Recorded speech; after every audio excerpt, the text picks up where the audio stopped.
নেই বিশাল কর্মী বাহিনী কিংবা চোখ ধাঁধানো ব্যানার ফেস্টুন, শুধু একটি হ্যান্ড মাইক আর স্বামীর মোটরসাইকেলেই কুষ্টিয়া ৩ আসনের এমপি প্রার্থী রুম্পা খাতুনের নির্বাচনী হাতিয়ার। আমি সমাজের অবহেলিত যারা পিছনে পড়ে আছে, পিছনে পড়া জাতির জন্য কাজ করতে চাই। সেটা নারী, সেটা পুরুষ হতে পারে, যারা বেকার যুবক আছে, যুবতী আছে, চাকরি পাচ্ছে না, তারা কিন্তু পরিবারের বোঝা হয়ে রয়েছে। এবং আমাদের কুষ্টিয়াতে কিন্তু যথেষ্ট কর্মসংস্থান নাই। তো আমি সেই দৃষ্টিকোণ থেকে সমাজে পিছিয়ে পড়া মানুষদের জন্য কাজ করতে চাই এবং কুষ্টিয়ার প্রতিটা ঘরে ঘরে আমি উদ্যোক্তা তৈরি করতে চাই। এই লক্ষ্য থেকে আমার ভোটে দাঁড়ানো, এই লক্ষ্য থেকে আমি জাতীয় সংসদে যেতে চাই, যেখানে আইন প্রণয়ন এবং বন্ধ হয়।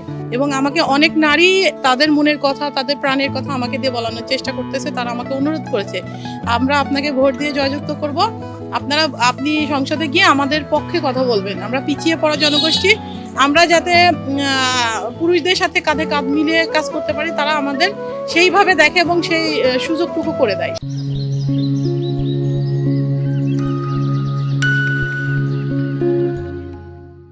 স্বামীর বাইকে চড়ে গ্রামগঞ্জে ছুটছেন তিনি, আর হাতে থাকা লিফলেট বিলি করে তৈরি করছেন প্রচারণার অনন্য নজির। ইসলামী বিশ্ববিদ্যালয় থেকে MBA করা রুম্পা মূলত একটি নারী বান্ধব উপজেলা গড়ার লক্ষ্যেই নির্বাচনী মাঠে লড়ছেন। বড় দলগুলোর মতো জনবল না থাকলেও সাধারণ মানুষের অকুণ্ঠ ভালোবাসায় জয়ের স্বপ্ন দেখছেন এই নারী।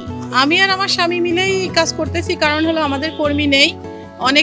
অনেককে আমাদের সাথে আসার জন্য আমরা আহ্বান জানাচ্ছি। তারা বলে তারা দুইটা দল, আমাদের যে বড় দুইটা দল আছে, গ্রাম পর্যায়ে যে নেতাগুলো আছে, তাদের ভয়ে কিন্তু কেউ আমাদের কাজ করতে চায় না।